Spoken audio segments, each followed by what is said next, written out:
Assalomu alaykum alimardon enerji kuzatuvchilari, xormanglar, kuninglar xayrli o'tsin. Bugun darsimiz eng oddiy bo'lgan uy elektr montaji hisoblanadi. Ya'ni bizda kuchlanish relasi, faza nolimiz uchun avtomat. Buni biz nima deydi? S25 avtomatidan qo'ydik. Aslida hisob-kitob bo'yicha bu uyimizdan kelib chiqqan holatda qo'yiladi. Ya'ni quvvatlarimiz, umumiy quvvatlarimiz hisoblangan holatda avtomat tanlanadi. Bizda o'sha avtomat, mana shu avtomat borligi uchun, misol S25 turidagi tipdagi avtomat borligi uchun S25 avtomatdan qo'ydik. Ya'ni biri fazaga, biri nolga.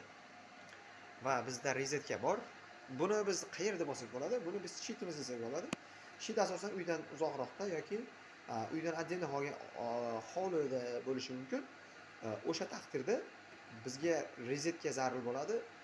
Svarka, bolgarka apparatlarini ishlatish maqsadida.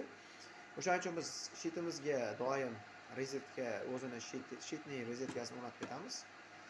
Keyin bizda nimalar bor? Bitta asosiy oddiy korobka, bittalik выключатель, bittalik rezetka va bir dona lampochka.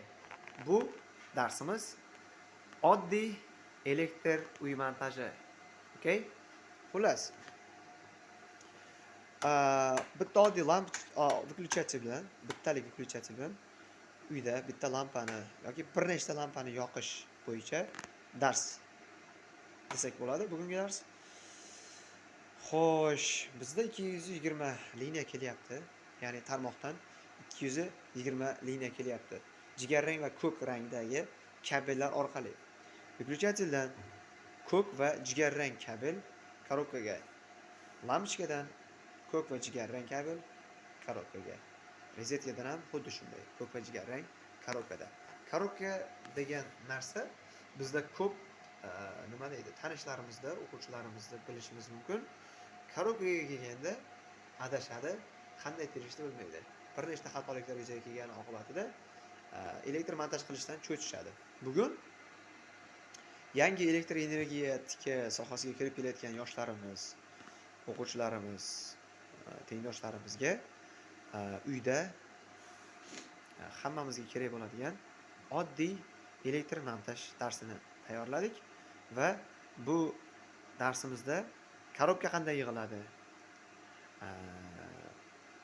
uy rezetka, выключатель, lampochkalar qanday yig'iladi, qanday ishlaydi, kuchlanish relasi nima uchun o'rnatiladi, avtomat, rezetka barchalarini bitta darsda ko'rib chiqamiz.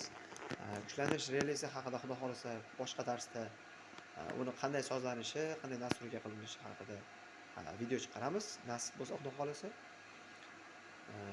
Qolganini xudo xolasa ish jarayonida o'zingizlar ko'rib tushunib olasizlar. Demak, bizga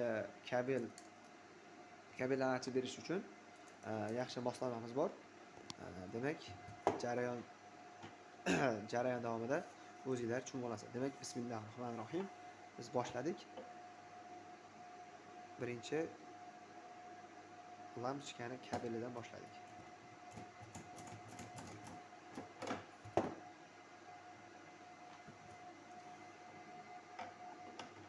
Kamerada biroz nosozliklar bor, ahamiyat bermaymiz. Biz doimiy foydalanamiz. Lampochkamiz akkumulyatorli lampochka, batareyasi bor.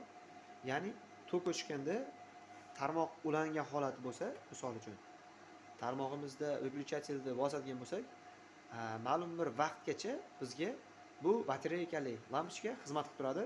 To tarmoqda напряжение paydo bo'lguncha, o'shaning uchun yonganiga ahamiyat bermaymiz. Xo'p.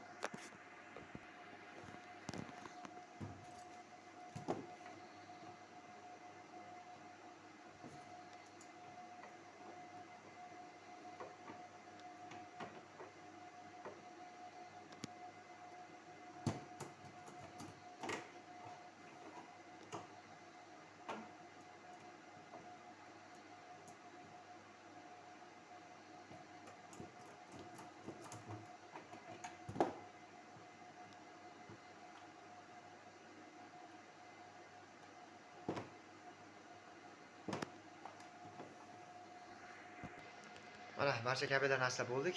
Endi ish qanday davom etishi haqida siz bilan gaplashamiz.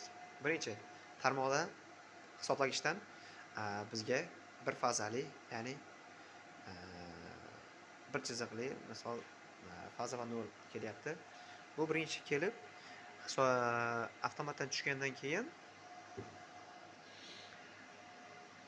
bizda kuchlanish relayimiz bor. Kuchlanish relaysida belgilab qo'yilgan, ya'ni N neytral, L liniya degan nima holatda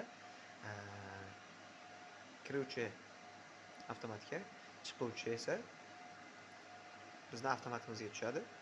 Sababi kuchlanish relaysi biz kuchlanish relaysini maksimal va minimal qiymatda belgilaymiz. Agar xonadonimizda maksimal qiymatdan oshib ketsa, voltimiz yoki amperimiz yoki maksimaldan eng minimalga tushib ketsa, amper ham, volt ham tarmoqni himoya qiladi. Avtomat o'chirilmagan holatda. Avtomat qachon himoya qiladi, nimalardan himoya qiladi deydigan bo'lsak, avtomat faqat kabelimizni yonmasligini qisqa tutashuvdan himoya qiladi. Tushunarli? Kuchlanish relaysi bo'lsa, agar volt berilgan qiymatdan past yoki berilgan qiymatdan yuqori bo'ladigan bo'lsa, avtomatlarda rushnoy nima deydi? Avtomat qisqa tutashdan himoya qilsa, kuchlanish relaysi qurilmalarimizni himoya qiluvchi qurilma desak ham bo'ladi, apparat desak ham bo'ladi. Ya'ni maksimaldan minimal kuchlanishgacha bo'lgan yoki maksimaldan minimalgacha bo'lgan amperlarda bizda himoya qiladi.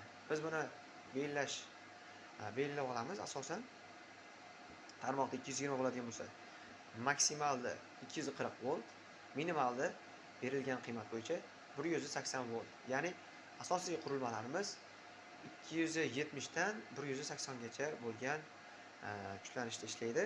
Biz buni 240 volt qilib olamiz va buni 180 volt.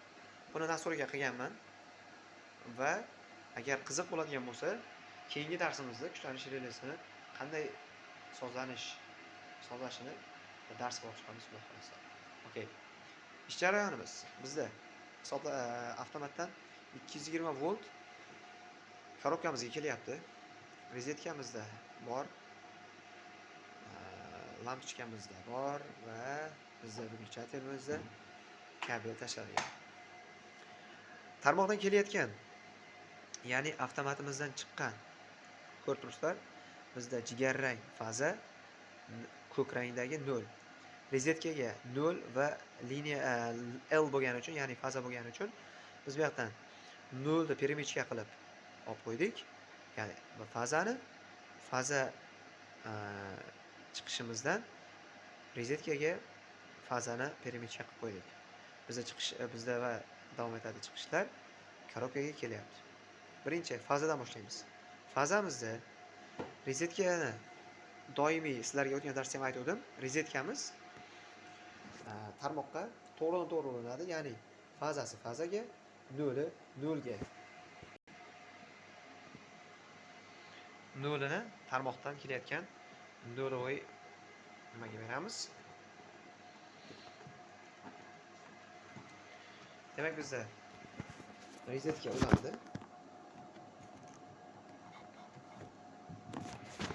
Rezetka fazasi fazaga, noli nolga ulandi. Endi vyuchatelimizga biz o'tgan darsda aytganmiz. Faqat faza kiradi. Bunga nol aralashmaydi. Biz faza qilib kiraverishda fazaga ulaymiz. Ya'ni jigarrang rangimizni berilayotgan fazaga ulaymiz. Bizda faza kiryapti. Vyuchatelni pastki teshigi orqali chiqish nolga ulanmaydi-da. Hozir qaysi ulanishini aytaman. Lampochkamiz qonun qoida bo'yicha 0 pramoy ulanadi tarmoqqa. Ya'ni 0 da biz tarmoqqa pramoy qilamiz.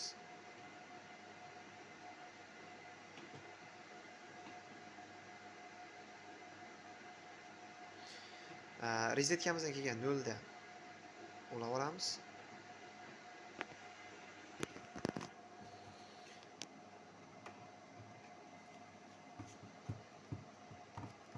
Demak,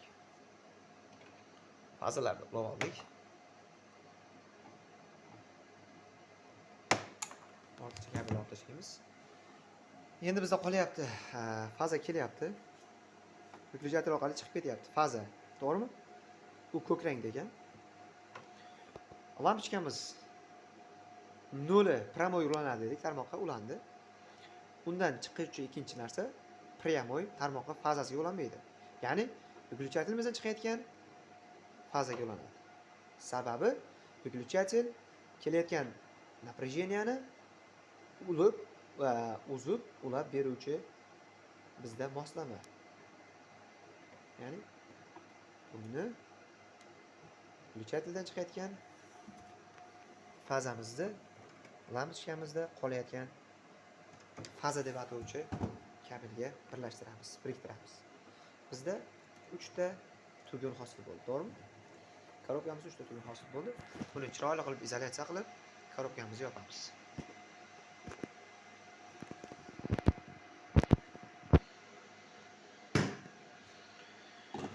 Xo'p, ishni yakunladik. Korobkani terdik. Qanday terilganligi sizlarga ko'rsatildi. Endi biz hisoblagichga напряжение beramiz. Ya'ni hisoblagichga chiqib buni olgan bo'lsak, напряжение beramiz. Mana напряжение hisoblagichimizga напряжениeni berdik. Bizda 234 volt ko'rsatyapti. Biz настройка qilganmiz. Maksimal 240 volt, minimal 180 volt.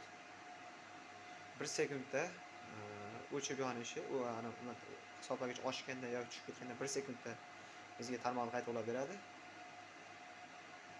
25 amper uchun moslashtirganmiz. Ya'ni bu yoqda 25 amper o'zi aslida qonun qoida bo'yicha hisob kitob qilib, quvvatga qarab amper tanlaymiz. Demak, 234 volt bizda tarmog'imizda 234 volt bor. Avtomatlarimizni faza va 0 uchun tanlangan avtomatlarni yoqamiz. 234 volt ko'rsatyapti. Bizning hisoblagich multimetrimizda 233, ya'ni 1% ga 1% emas, ya'ni bitta raqamga ko'p hisoblayapti. Chunki bu yoqda bateriya bor. Bateriyalar hisobiga 233 yoqda 234 volt. Ya'ni bizda tarmog'imizda kuchlanish bor. Ya'ni rezetkamiz orqali multimetrda ko'rsatyapti. Выключателdan lampochkani yoqamiz. O'chiramiz, yoqamiz.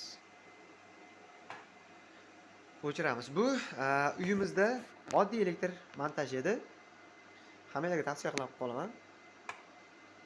Uyda bir sinab ko'rsalaring bo'ladi, lekin texnika безопасности degan narsa bor bizda. Rioya qilgan holatda ehtiyot bo'lib, videoni yaxshilab ko'rib, tushunib, qaysi kabelga ulanadi, fazaga, 0 ga adashtirmasdan ular sinab ko'rsalaring bo'ladi. Bu bugungi bizni darsimiz edi. Hammalarga tushunarli bo'ladi degan umiddaman. Xudo xolasa kommentariyalarda keyingi mavzumiz qaysi bo'lishi haqida sizlar yozib, fikr bildirib ketsalaring, biz uchun ham, o'zlaring uchun ham manfaatli bo'lgan bo'lardi. Harakat qilishdan to'xtamaymiz. Alimardon Energy kanaliga obuna bo'ling. Inglizchasiga subscribe, ruschasiga podpisatsiya, o'zbekchasiga obuna tugmachasini bosib qo'yinglar. Bundan-da keyingi qiziqarli darslarimiz sizlarga yetib borishi uchun Xudo xolasa kanalimizda bo'linglar. Nasib bo'lsa, kuchlanish relisi haqida ham bir darslik chiqaramiz. Hammalarga manfaatli bo'ladi degan umiddamiz. Alimardon Energy siz bilan sog' bo'linglar, salomat bo'linglar. Kuninglar xayrli o'tsin.